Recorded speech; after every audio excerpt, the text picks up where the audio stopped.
আপু, গরম আর রোদের কারণে ফেস অ্যান্ড বডির স্কিন একেবারে কালচে আর মলিন হয়ে গিয়েছে। এমন কিছু কি আছে যা ফেস অ্যান্ড বডির স্কিনের কালচে ভাব দূর করে স্কিনকে করবে ফর্সা ও সুন্দর? বডি স্কিন যেহেতু ফেসের স্কিনের চেয়ে মোটা হয়, তাই বডি স্কিনের যে কোনো কিছুতেই সহজেই ফর্সা হয় না।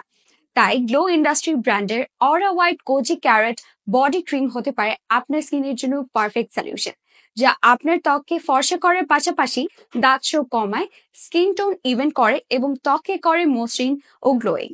সবচেয়ে বড় কথা, এটি সব ধরনের ত্বকের জন্য একদম নিরাপদ। ড্রাই, অয়েলি বা সেন্সিটিভ যেটাই হোক না কেন, কোনো র্যাশ বা রুক্ষতা ছাড়াই দিবে গভীর ময়শ্চারাইজিং। নিয়মিত ব্যবহারে মাত্র 7 থেকে 10 দিনের মধ্যেই ফলাফল দেখা যায়। তাই যদি বডি স্কিনকে ফর্সা, উজ্জ্বল, দাগহীন এবং হেলদি করতে চান, তাহলে এখনই ট্রাই করুন অরা হোয়াইট বডি ক্রিম। অর্ডার করতে পারেন আমাদের ফেসবুক পেজ, হোয়াটসঅ্যাপে বা বিউটিওলজির নিকটস্থ আউটলেট থেকে।